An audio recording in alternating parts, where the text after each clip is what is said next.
A컷으로는요, 한국은행 총재가 기준금리와 관련돼서 결정을 하는 그 장면을 포착을 했는데요. 이번에도 기준금리를 동결하면서 5회 연속 기준금리가 2.5%로 정해지게 됐습니다. 이로 인해서 유동성이 풍부한 장세보다는 기업의 가치를 보는 펀더멘털의 장세가 될 가능성이 크다라는 분석들이 나오고 있는데요. 관련된 이야기 다음 장을 통해서 자세히 나눠보겠습니다. 한국은행이 5회 연속 기준금리를 동결하면서 2.5%를 유지하고 있습니다. 우선 기준금리 동결에 대한 이유를 좀 크게 세 가지를 내놓았는데요. 가장 먼저 역시나 환율이 지금 계속해서 좀 높은 환율을 유지하고 있다는 점을 언급을 했습니다. 금리가 하락하게 되면 외국인이 채권이나 주식에서 이탈을 할 가능성이 커지게 되고요. 이로 인하면 또 그 환율 자체가 올라갈 수밖에 없는 악순환이 반복되게 되겠죠. 수입 물가가 상승하게 되고 물가를 또다시 높일 수 있는 요인으로 작용할 수 있기 때문에 환율을 잡기 위해 금리를 동결했다라는 직접적인 언급을 하기도 했고요. 두 번째로는 역시나 집값입니다. 대출금리가 떨어지게 되면 당연히 주택을 구매하고자 하는 사람들의 욕구가 더 커질 수밖에 없게 되고요. 그렇게 됐을 때 가계대출이 증가하고 집값이 또다시 상승을 할 수 있는데요. 수도권의 지금 집값 연상승률이 10% 정도로 추산되고 있는 만큼 집값이 안정화가 되기까지는 한국은행이 조금 보수적인 스탠스를 유지할 가능성이 거론이 되고 있습니다.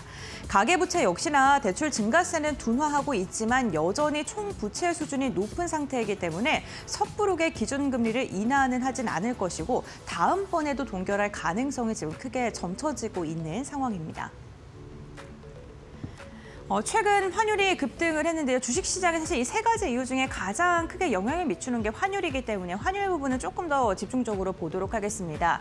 환율이 급등한 이유를 보게 된다면요. 가장 먼저 엔화와 원화의 동조화가 심화되고 있다는 겁니다. 일본에서 확장적인 재정 정책을 펼치면서 엔화의 약세가 지속되고 있는데요. 그래프를 보시면 사실 동조화가 안 될 때 이렇게 변동성이 크게 나타나는데 지난해 7월부터 박스권에서 움직임을 N1이 이렇게 나타나고 있죠. 900 지금 한 40원, 70원 이 사이에서 움직임이 이어지고 있는데 그렇기 때문에 엔화가 약한 만큼 원화도 달러 대비 약세장이 펼쳐지고 있고 이게 지금까지도 좀 이어지고 있는 상황입니다. 두 번째로는 우리나라 사람들의 해외 투자가 지속적으로 증가하고 있다는 건데요. 이로 인해서 달러의 유출이 점점 더 많아지고 있고 또 달러의 매수 수요가 확대되고 있다는 것을 그 두 번째 이유로 들고 있습니다. 지금 미국 증시에 투자하고 계시는 분들 많으시죠. 이로 인해서 지금 달러의 유출이 많이 되고 있다라고 이야기를 하고 있는 거고요. 세 번째로는 기업들이 달러를 풀지 않고 있습니다. 환전을 지연시키고 있는 건데 이로 인해 시중에 풀리는 달러의 공급이 지속적으로 위축이 되고 있는 것으로 확인되고 있습니다. 대미 투자에 대한 불확실성이 높아지고 있고 여기에다가 외화 예금이 고점을 유지하고 있다는 점을 그 근거로 들고 있는 상황인데요. 결국에는 환율이 급등한 이유 이 세 가지를 다 보게 되더라도 우리나라의 펀더멘털에 대한 문제라기보다는 글로벌적인 구조적 요인으로 인해서 환율이 지금 강세장이 펼쳐지고 있다는 것으로 볼 수 있겠습니다. 실제로 미국의 재무장관 역시나 이러한 언급을 직접적으로 하면서 환율 부담이 조금은 완화될 수 있을까라는 기대감이 커지고 있는데요. 스콧 베선트 미국 재무장관이 이례적으로 우리나라에 대한 환율 부분을 언급하면서 구두 개입에 나섰습니다. 원화의 약세가 나타나고 있는 게 우리나라의 펀더멘털의 문제가 아니다라고 이야기를 하면서 달러 강세와 그리고 엔화 약세에 대한 영향력을 강조했고요. 우리나라가 핵심 파트너다라는 언급을 하기도 했습니다. 여기에 정부가 외환시장 안정화 조치에 나서고 있다는 것 또한 달러를 좀 붙잡을 수 있는 그런 요인으로 작용할 것으로 보이는데요.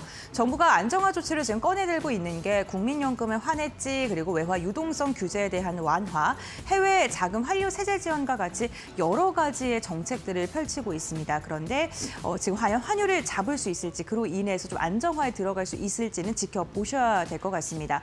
지금 구두 개입 소식이 들려오고 나서 지금 원달러 환율이 조금 안정화에 접어든 듯한 모습이 나타나자 외국인의 매도세가 유가증권 시장에 좀 많이 줄어들었다는 점도 참고를 해보시면 좋을 것 같습니다. 이번에 금리 인하에 대한 이야기, 그런 금리를 동결했다라는 한국은행의 이야기가 발표가 된 뒤에 통화정책 문구에서 굉장히 특이한 게 있어서 이 부분 좀 집중적으로 보겠습니다. 금리 인하라는 문구가 삭제가 된 것인데요. 기존에는 인하 시점이라던가 여부를 검토하겠다라는 내용이 있었는데 오늘 발표된 걸 보니까요. 경제 여건을 점검하겠다, 요 정도의 언급만 있었습니다.